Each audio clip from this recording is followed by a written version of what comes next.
Hello guys, this is engineer Aamir Ali और आप देख रहे हैं एडवांस्ड लर्निंग एकेडमी। हमने जो क्वांटिटी सर्वेइंग की सीरीज स्टार्ट की थी उसका लेक्चर नंबर 2 आज पढ़ेंगे। How to calculate the quantities of tiles and marbles, के टाइल्स या मार्बल्स की क्वांटिटी हम किस तरीके से निकालते हैं उसको हम आज सीखेंगे। तो सबसे पहले क्या होता है कि कोई भी क्वांटिटीज निकालने के लिए सबसे पहले हमें क्या करना होगा, एक प्रॉपर प्लान रिक्वायर्ड होता है। तो आप अगर किसी भी फ्लैट का निकाल रहे हैं, किसी बेंगलो का निकाल रहे हैं या किसी ऐसी जगह का निकाल रहे हैं, तो आपको सबसे पहले आपको क्या चाहिए होगा, सबसे पहले आपको उसका एक प्लान चाहिए होगा। मैंने जो एक सिंपल प्लान दिया है एक रूम का, कि आपको मैं इजीली बता सकूं कि किस तरीके से एक बेसिक कॉन्सेप्ट दे सकूं कि किस तरीके से आप जो है वो क्वांटिटीज निकाल सकते हैं।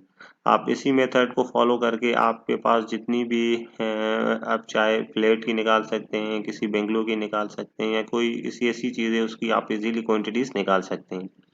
तो क्वांटिटीज निकालने के लिए बेसिक शर्त आपके पास ये है कि आपके पास प्लान होना चाहिए। उस प्लान से आप प्रॉपर आपके पास जो है वो एरिया आपको निकालना है। तो सबसे पहले आपको देखना है कि भाई ये उसका एरिया कितना है। तो मैंने एक मीडियम लिविंग रूम लिया है 18 फीट बाय 12 फीट। ये मैंने यूनिट फिट में रखे हैं। अगर आप मीटर में करना चाहें तो आप मीटर में भी कर सकते हैं, 5.5 मीटर बाय 3.7 मीटर। तो सबसे पहले अब आपको क्या करना है, स्टेप 1 में आपको जो गिवन रूम है इसका एरिया चाहिए होगा। तो स्टेप 1 में हम करेंगे calculate the area of room. So the area of room हमारे पास आ जाएगा 18 बाय 12।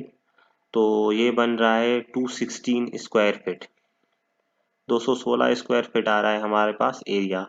जो मैंने एक सैंपल लिया है उसका जो एरिया आ रहा है मेरे पास वो आ रहा है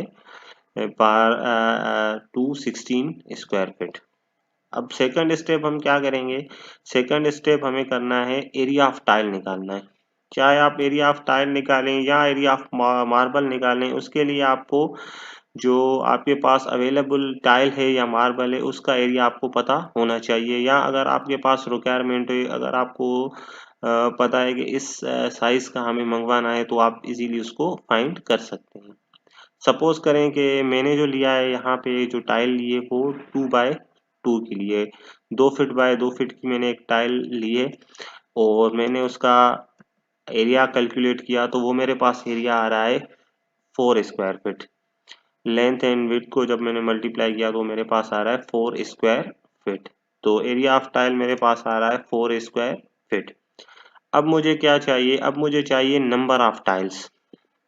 नंबर ऑफ टाइल्स निकालने के लिए मुझे क्या करना होगा, एरिया ऑफ रूम चाहिए होगा जो ऑलरेडी मैंने फाइंड किया हुआ है ऊपर, या area of and area of tile चाहिए होगा।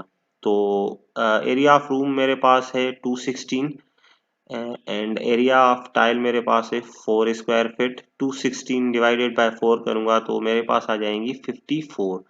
ये आ जाएंगी नंबर ऑफ टाइल्स 54। तो इसी तरीके से आपको मार्बल का भी करना है। अब चाहे आपके पास कितना बड़ा एरिया हो, आप यही मेथड यूज करके आपको उस जगह का एरिया चाहिए होगा और जो आप टाइल यूज कर रहे हैं या आपको वो टाइल मंगवाना है या मार्बल मंगवाना है उसका एरिया, उसके एरिया के साथ आपको क्या कर देना है, डिवाइड कर देना है। तो आपके पास क्या आ जाएगा, नंबर ऑफ टाइल्स आ जाएंगी या नंबर ऑफ मार्बल आ जाएंगी।